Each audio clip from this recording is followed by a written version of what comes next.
Who, me? My what? Your boyfriend. The guy with you, isn't he? It's a fair observation, if I do say so myself.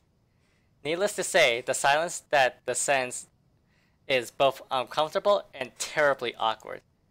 Although the latter's probably coming mostly from me, because in the next second, Isabella laughs. Laughs. Light, inhibited, and full of mirth, more than the ones I've heard from her lately. A comforting sound, really, after seeing her in such a dour mood since this morning. Even as all of it subsides into mere chuckles sooner than I like. Oh. Oh. Oh, no! No. He's definitely not my boyfriend. She might as well have set it on fire and reduced it to dust while she's at it. Frankly, the number of no's in that sentence alone is a bit too much. Christ. One would have been enough to get the message across. Did she really have to put it that way? That's impossible! Stop being funny, Seb. I'll go on ahead, okay? She quickly shuffles inside with nothing more than a small wave. The last strains of her amusement filters through the door before it closes, leaving behind an even more awkward atmosphere for me to wade through. It would have been bearable if I don't have to suffer through a stranger's amusement. Alas, woe is me. Not the boyfriend, but close to it, huh? Yeah, Mind your own business.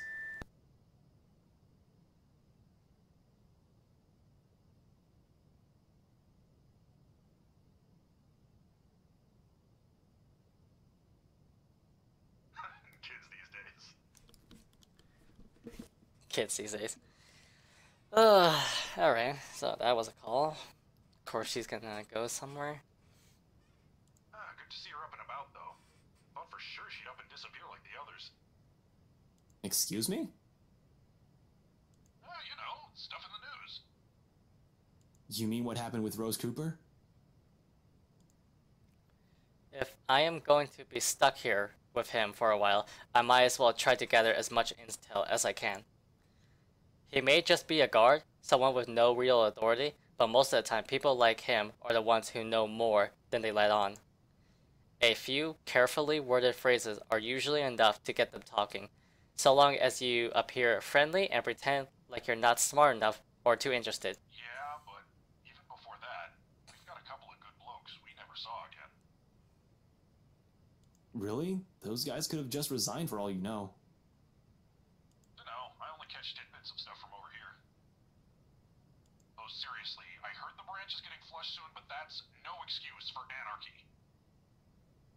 Figures why Boss Man's been in an awful temper these past months.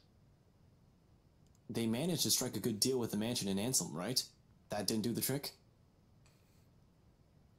Didn't seem like it. The bloke shouting like no tomorrow again.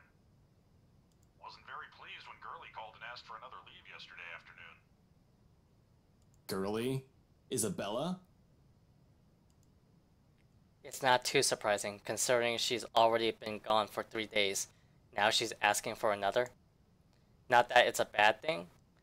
It's within her rights as an employee, but Isabella rarely uses her work leaves. Yeah, poor lassie if you ask me. She found him a buyer for that mansion after all. The least he could do is be considerate to her after a family member's passing. Wait, what? Wait, what? The rumors surrounding BRC, Rose Cooper, missing in action employees, all of it ceases to matter in that instant.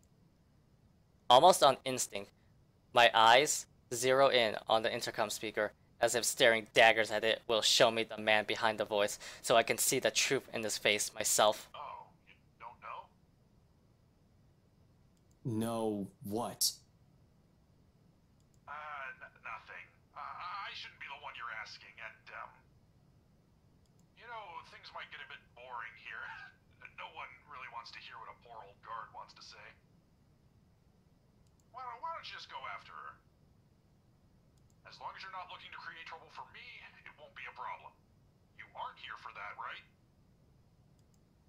He's lucky I'm not here to hurt anyone. If I were someone else, someone with ill intentions, he might not be smiling at the end of the day. Well, no, but... I'll go and unlock that side entrance for you then. Just don't forget to turn off the lights before you both leave, okay? Oh! Hey, wait a second. What do you mean by...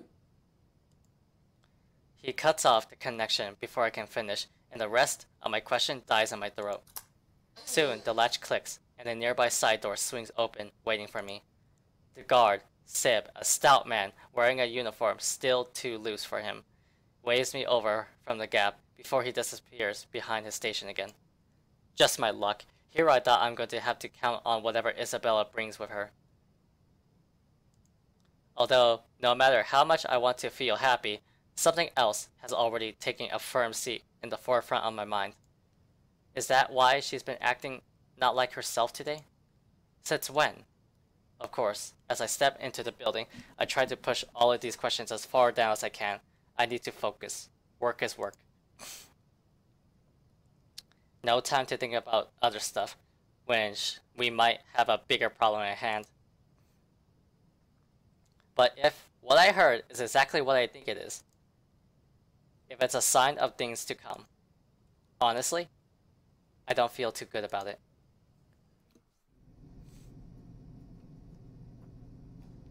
It's a quiet ride up to the 7th floor, where the BRC main office is.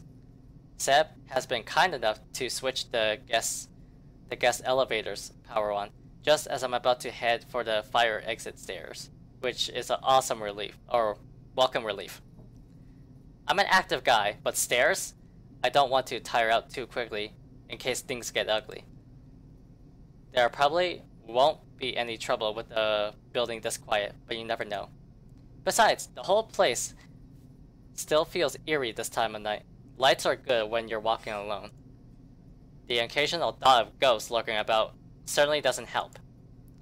Though there is no wind, I swear I can hear whispering. Every shadow is a suspect, and with the low light, every time I see my reflection is a daunting affair. I have to firmly remind myself, until proven, those are still just stories. Worse things can happen. No need to scare myself with whatever image my head conjures. I have a mission.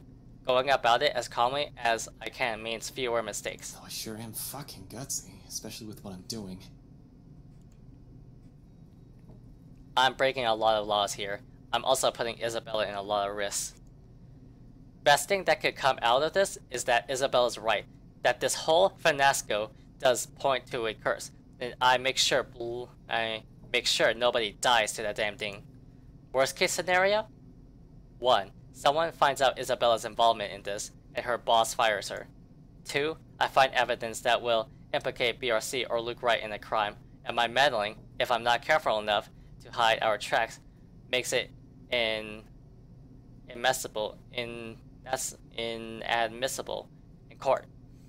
Or is it the other way around? Both certainly don't sound better than the other, though right now the latter seems very enticing to wish for. In the first place, this whole deal with curses is crazy.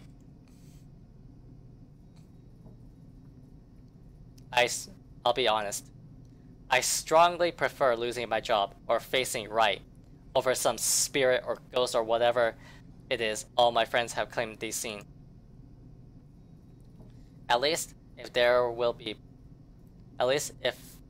problems with the farmer, I can always work around it. Isabella can also find a better job. BRC never did pay her properly, despite her efforts. Fighting off a phantom? How does one even do that? Do guns even work with them? Probably not. I'm crazy just going here. But what choice do I have?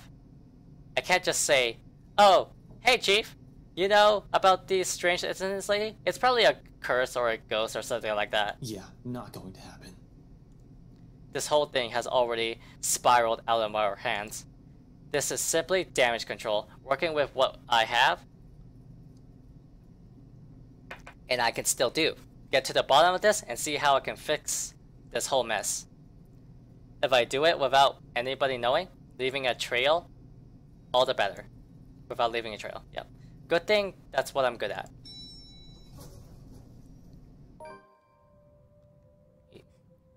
Easy way out. What I'm not, and what probably never will grow better at, is finding the proper words when a stitch calls for it. There's a reason why people never ask me to deliver a bad news, whether it's an accident or informing spouses of their deceased loved ones.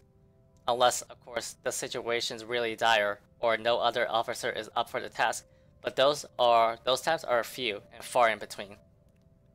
Regardless, it's an unspoken rule even among my friends. Ashton Frey and his terribly blunt mouth should be kept from giving out those kinds of talks. I agree, more often than not. I never liked doing so anyway. It always leaves a horrible, sickening feeling in my stomach. Something I'll likely drown out with a few drinks at the pub, and I hate drinking. However, seeing her small form beyond those glass doors, it's difficult not to try. Though her face is turned elsewhere, her eyes focus solely on the papers littering the table in front of her. An entirely different weight lies her shoulders. Heavier, burdened with grief a lesser person would likely cave from. But Isabella's never one to yield. She's stubborn to a fault like that. So she pushes through because it's the only thing she's known.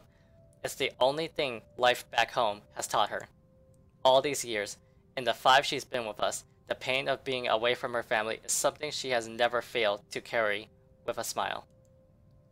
People who has never seen beyond those grins and her cheer will never know. Now, she's attempting to act as if everything's normal.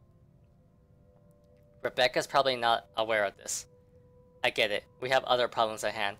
I've done the same thing plenty of times after all. Yet, it's all in her eyes when she glances up, as I give the door a few light raps. She wastes no time in leaving her work and opening it for me, though a look of confusion understandably passes across her features when she takes in my presence. Seb let you in? The rough edge in her voice rings a whole different tune in my ears, now that I'm aware of why. But knowing is different from hearing it straight from her. I can't simply bring this up, can I? It's never a topic suited for casual conversation, and appropriate among other things. I doubt she'll want to talk with me about it. If she hasn't told Zach or Rebecca, I'm willing to bet she hasn't told anyone yet. As much as I want to help her through with this, there's a distance between us I'll never be able to cross, and admittedly, it wouldn't be there if it wasn't for me. Perhaps, if I'd been more honest years ago, less of a coward, I might have been able to. Figures I can't even do that for someone I keep telling myself I care deeply about. What can I say? I'm a very charming person. To a rock, maybe. Despite myself and the circumstances we're in, a soft chuckle manages to slip. This is the closest we can get to it, I suppose. The light banter, the fleeting glances, or sometimes the long bouts of silence. It's enough. For me, it is, because even without words, there is comfort in them. With her, it's easy. Must be a pretty cool rock then. Ugh, get over yourself. Hey now, I deserve some slack here. Today's supposed to be my day off, and yet here I am helping you out. Helping? By standing at the door? Well, you're not exactly letting me in.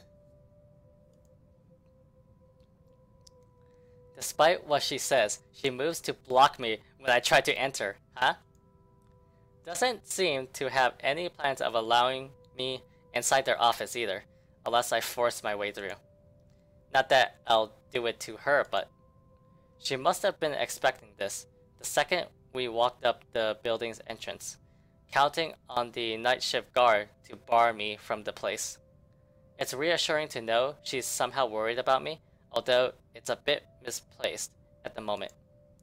Besides, her concerns aside, I really can't let her get into the thick of things without me. Not with all the problems on her plate right now. Isabella? Seriously, Ash, Seb might get in trouble for this. You might get in even bigger trouble with your boss. And you're not? We've already talked about this back at Zach's. It's out of the question.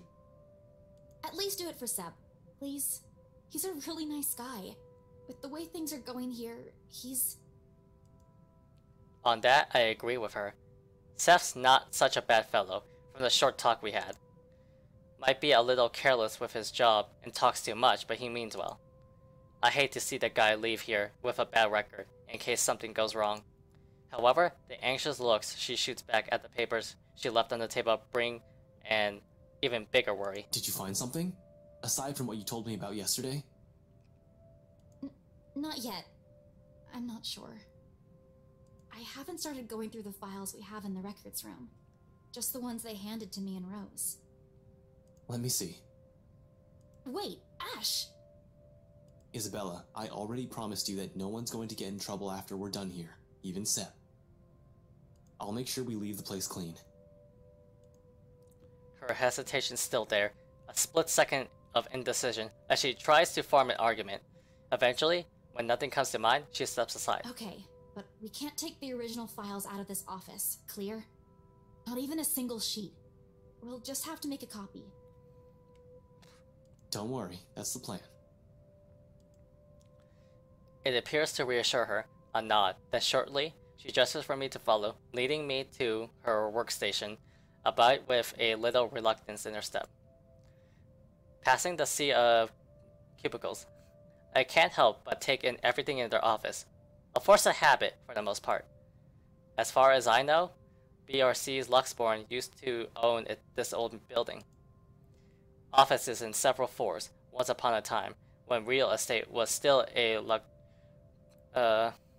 lucrative business for the company on this side of the country. Then competition showed up, and suddenly everything's not so good anymore. It only got worse as the years went by, or so, according to the rumors. Years later, the whole branch is just this floor, despite what the huge sign in the building's facade implies. Frankly, it's not too hard to believe when one looks at the state of this room right now, almost empty in every sense of the word. Not only because it's beyond business hours, but most of the cubicles are devoid of any signs that speak about their owners. Desks have been cleared out. Not a single indication of the person who once worked there remains, with exception of the occasional company notice left behind tacked on the wall. To the wall, yep. Personal mementos are scarce, as if they've gone through a mass exodus. That'll be the downsizing, probably. With what's in the news, what's happened to Isabella, it's impossible not to speculate and veer off to a more anomalous territory. Of course, I shake all of it when she starts handing me the papers she has been looking through earlier. Focus. There's no point in whining or dwelling longer on this, when that's what we're here for in the first place. Find out what the real deal is the old-fashioned way. Even if it means having to read through a shit ton of real estate papers and documents I normally wouldn't be interested in. My reluctance aside, Isabella's presence is a whole other blessing. I can't imagine how long this will take if I pushed going in here alone. Is this everything? Where are the documents you mentioned? Still locked up in the records room. Do you need them now? Bring them here. Everything that has to do with the mansion's sale. Even those who worked on it during the renovations. The cleanup. Everything. Including your mandatory sign-in sheets.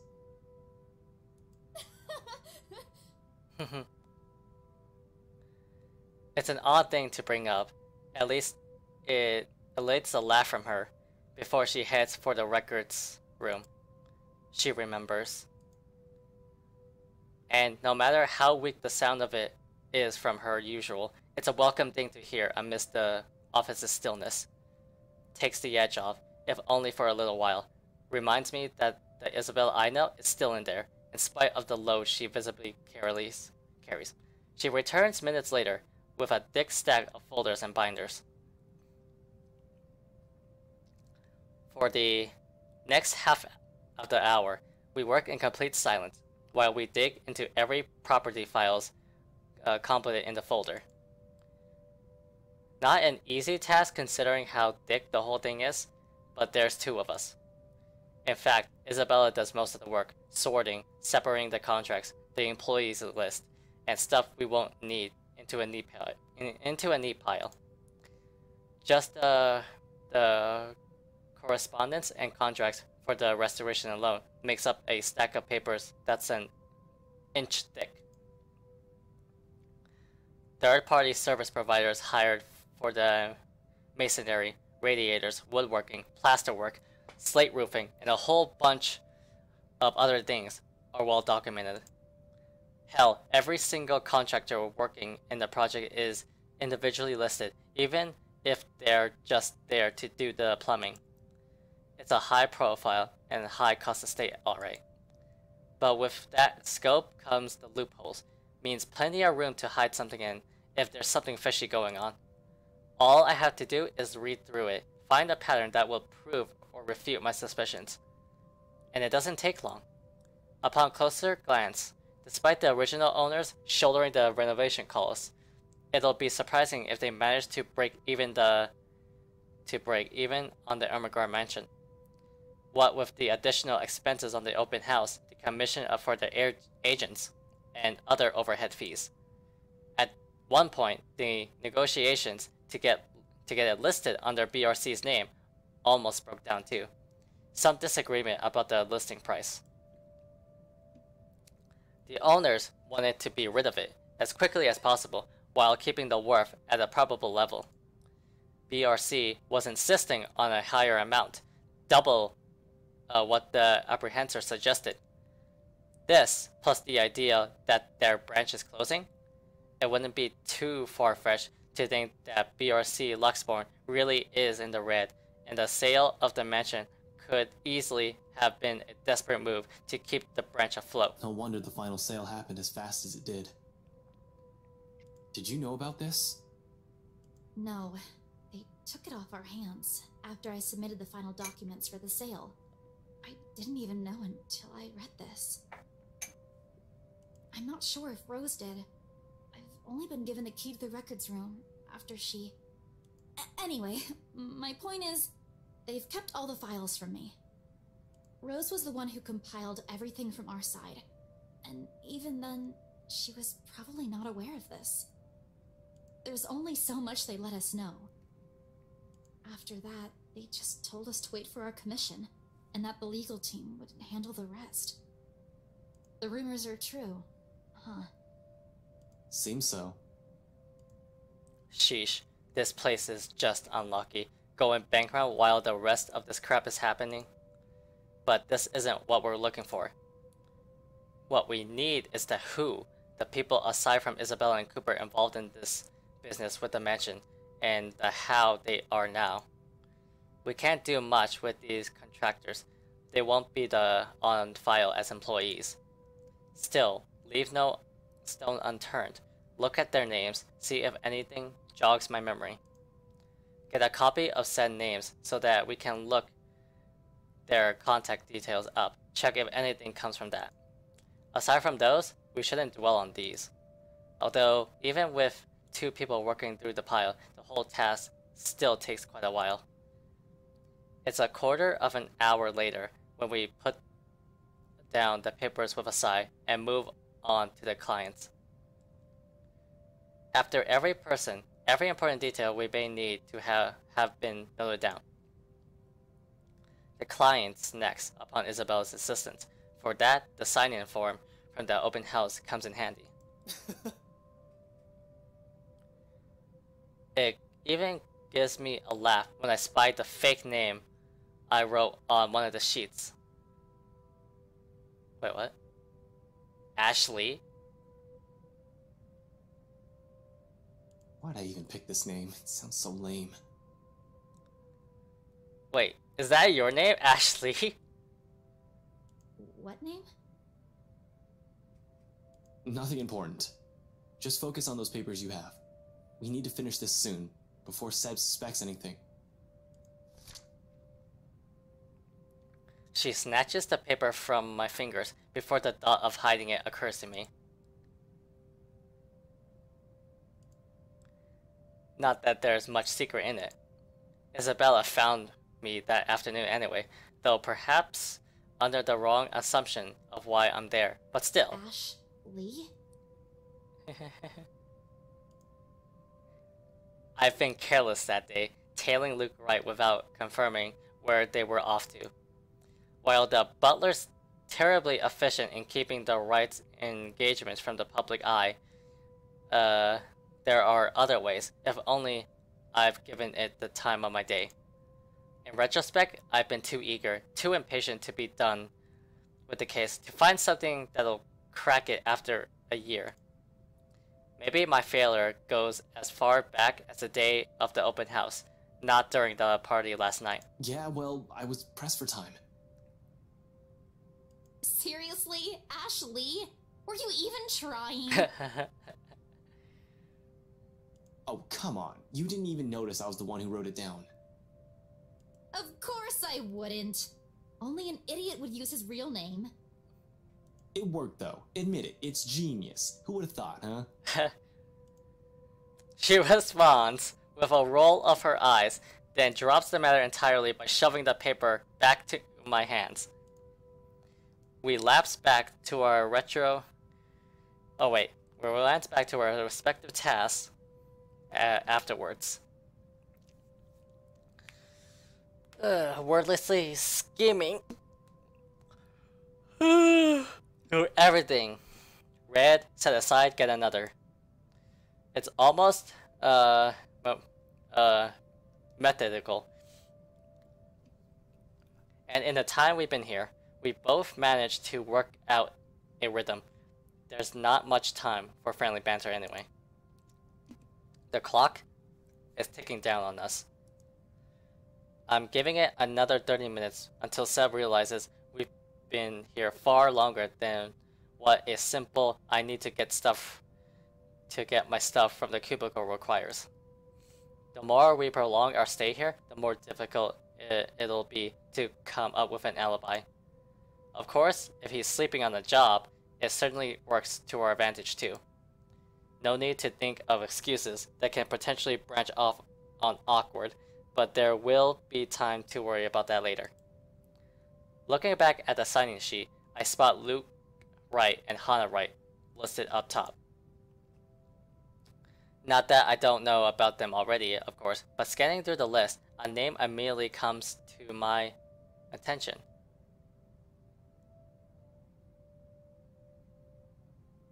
Madeline Williams. Something wrong? Huh? No, just that I remember this girl listed here. She frowns, moves her seat closer, and takes a careful read at the sheet.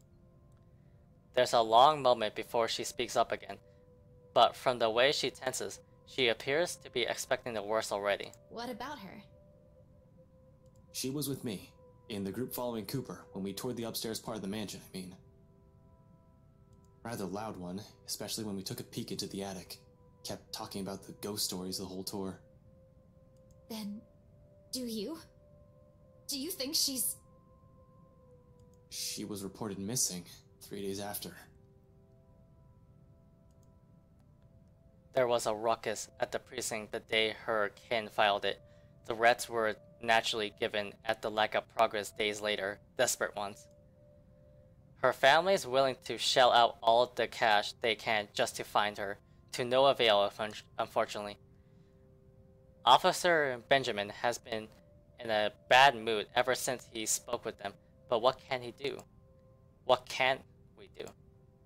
He's tied. We're all tied. There's only so much we're able to do with everything that has been shoved into our hands recently. She still hasn't been found. It's already been a week. Isabella makes no further comment aside from a nod. Instead, she merely sits back on her chair with a distant look in her eyes, her hands balling to a fist in her lap as she struggles with her frustration. Or maybe it's anger. If she keeps at it, she might draw blood, but the moment doesn't last too long, thankfully. Soon, her grip loosens and she folds her hands back on her lap. The expression on her, however, it's one I've seen too many times in the mirror. What does one say to a person burdened not by one loss but many, who carries it in her shoulders like a badge of shame? I've yet to find the answer to that myself. Until then, the only way is forward. I press on and see where this might lead us. And despite my doubts and the uncertainties in this, a cursory glimpse of that look on her face is enough reason for me. I can't just give up. There's too much at stake, too much to lose.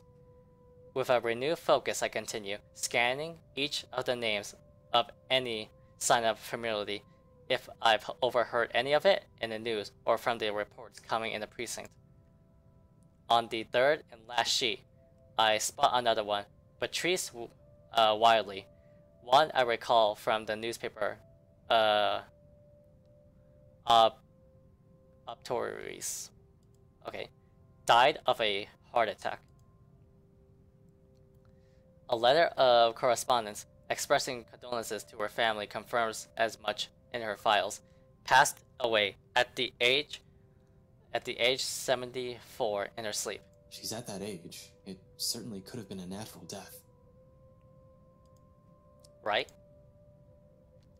Because if Isabella is to be believed, I like to believe so too. But 3 more letters turned up when I rummaged through the stack. It leaves nothing more than a forbidding feeling in me. They're all addressed to families of clients who have passed away in the past week. Regardless, these go into the pile of things worth looking into after our visit here, along with William's info sheet.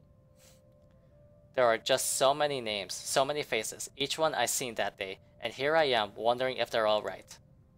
It isn't a selfless thought that brings the question to mind. Rather, it's the logic that if more of them are still alive, the more people I can choose to question. Nothing's concrete yet, but we're making progress, even though the whole half of it is a bunch of still unfounded speculations. Once done with the signing sheets, I hastily stash it along with the growing pile to my left and pull out as many of the other documents Isabella has already prepared for me. We're working through the employee list now, those who have been assigned to the mansion. Because if Isabella is to be believed, if what she's seen and what happened to Rose Cooper is because of that letter, I need to know everyone who has possibly read it aside from the 3 of us. I also need to confirm if they've been noticing strange things too. For all I know, these may have just been a terrible coincidence, although the thought of that starts to diminish as the pile beside me grows. 15 minutes later, the stack close to my elbow has risen from 5 to 21 different dowsers. Client and employee documentation, people who have either visited the open house or worked on the property in some capacity since the letter's discovery.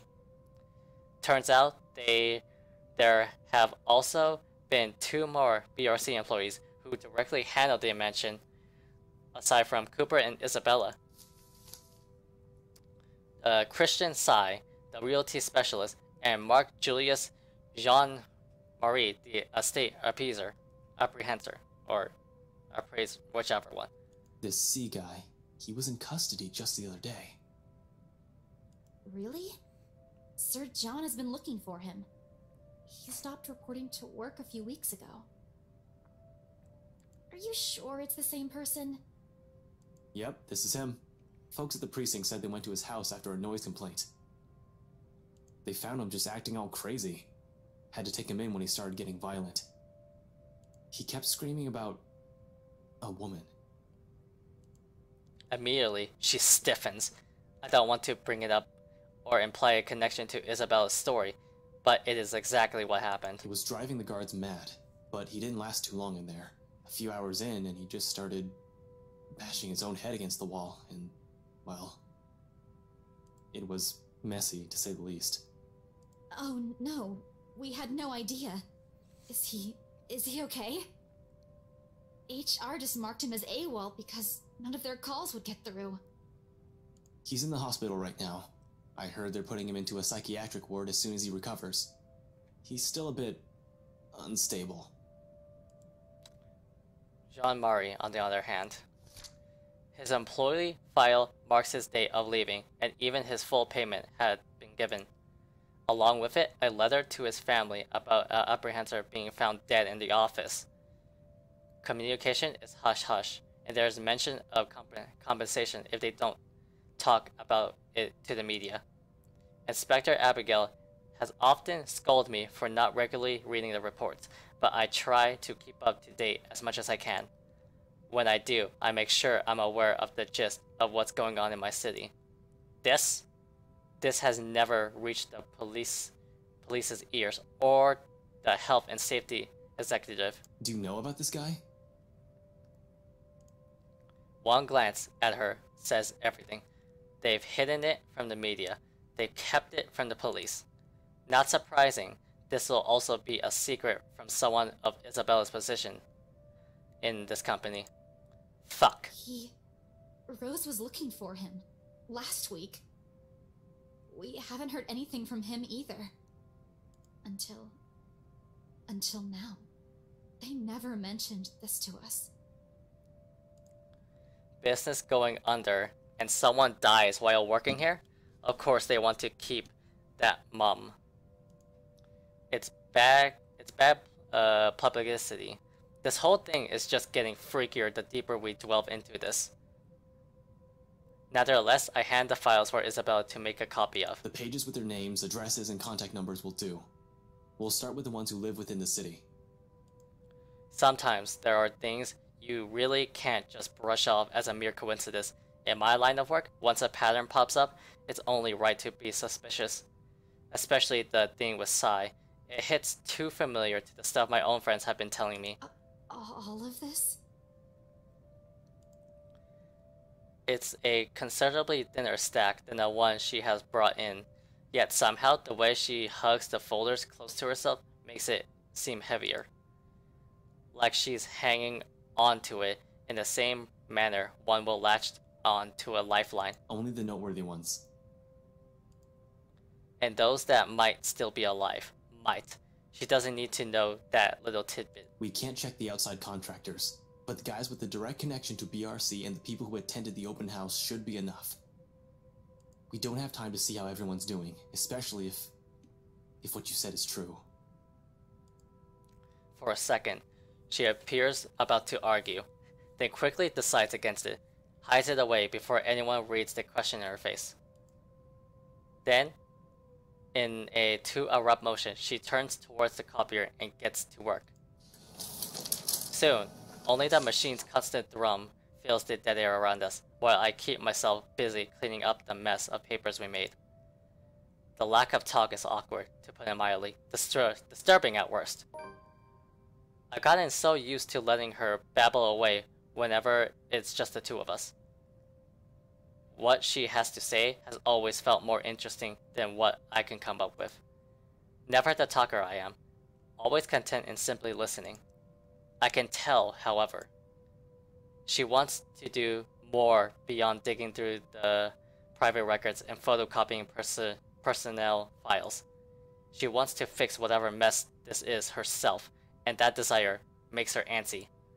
But at the same time, she's learning not how not to be impulsive or stubborn, exactly as I have told her yesterday before agreeing to any of this. Or maybe these so-called changes have always been with her. Dire situations have always pushed people beyond what they're comfortable with after all. To do things they normally won't, to show a side of them they usually don't, to change. It's not something I will ever blame her for.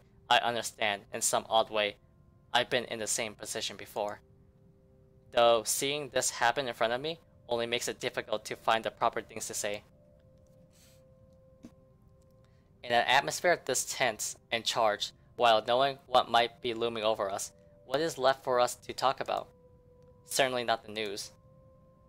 It's not as if there's a lack of effort on my part, it's just that, well, not everything sounds as neatly as it does in my head once the words slip past my lips, blunt as they often are. And sometimes, too much effort brings the opposite effect. It gets worse when you only realize all of this in hindsight, right after your mouth has already ran ahead of any decently strung thought. You know, for a house your company seems to be in a hurry to sell, they still made quite a fortune out of it. Yeah, that they did. Look at this. 1, 2, 3... 6. Are you sure they're planning to give your entire share for this? This isn't a small amount, especially given the usual cut, and their accounting department isn't in the greatest shape either. Even if they don't, it's not like someone still needs it.